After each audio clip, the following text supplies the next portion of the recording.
Insap, Inspirasi Sabda Gereja Kristus Raja Paroki Baciro. Ibu, Bapak, Saudara-saudari yang terkasih dalam Kristus, berjumpa kembali pada hari ini dalam Insap Inspirasi Sabda Paroki Kristus Raja Baciro, Yogyakarta, tanggal 17 Januari 2021.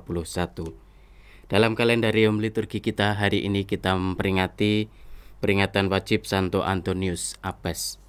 Bacaan Injil diambil dari Injil Markus bab 2 ayat 18 sampai dengan 22. Saya akan membacakannya secara cepat untuk kita bersama pada hari ini. Waktu itu murid-murid Yohanes dan orang-orang Farisi sedang berpuasa. Pada suatu hari datanglah orang kepada Yesus dan berkata, "Murid-murid Yohanes dan murid-murid orang Farisi berpuasa. Mengapa murid-muridmu tidak?" Jawab Yesus kepada mereka, "Dapatkah sahabat-sahabat pengantin pria berpuasa selagi pengantin itu bersama? Selama pengantin itu ada bersama mereka, mereka tidak dapat berpuasa.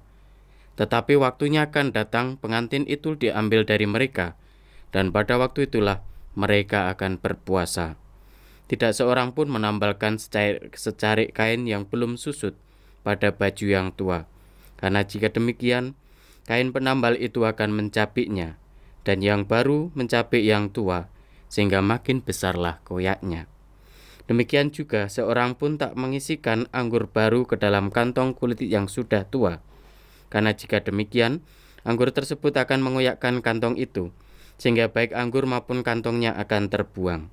Jadi anggur yang baru hendaknya ditempatkan dalam kantong yang baru pula."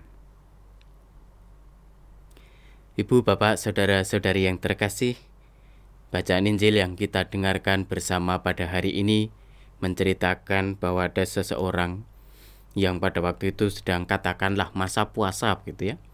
Lalu dia mengatakan, murid Yohanes dan orang-orang Farisi berpuasa, kok muridmu enggak? Ada satu hal yang menarik perhatian saya ketika mendengarkan dan juga kemudian mencoba merenungkan apa yang menjadi bacaan Injil pada hari ini, terutama pertanyaan itu.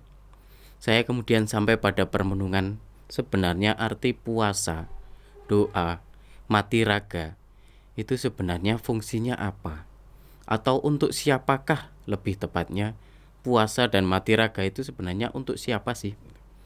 Pertanyaan itu yang kemudian membuat saya bermenung dan kemudian saya mencapai sebuah kesimpulan dalam permenungan saya bahwa sebenarnya puasa, doa, mati raga itu pertama-tama sebenarnya adalah untuk memperbaiki diri kita sendiri.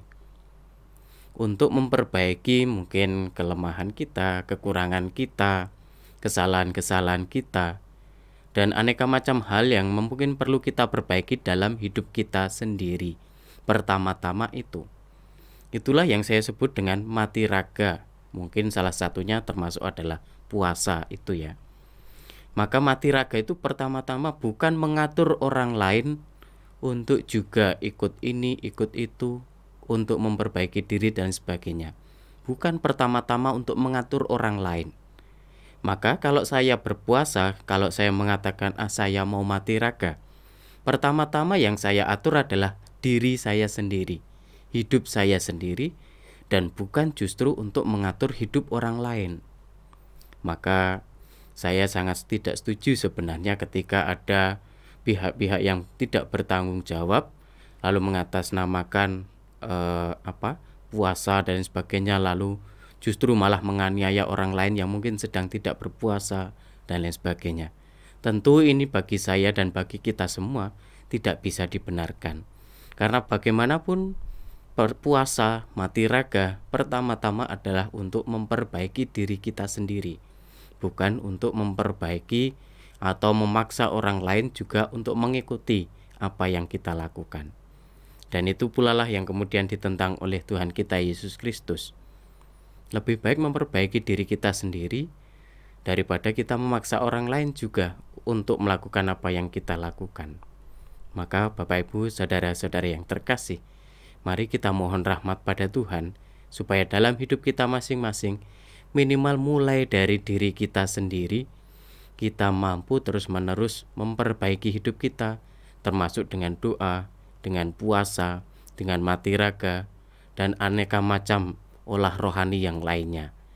Baru ketika kemudian kita mengolah diri kita menjadi lebih baik, kita memberi kesaksian kepada orang lain, supaya menginspirasi orang lain juga untuk menjadi lebih baik, tetapi bukan untuk memaksa mereka, apalagi dengan kekerasan dan lain sebagainya.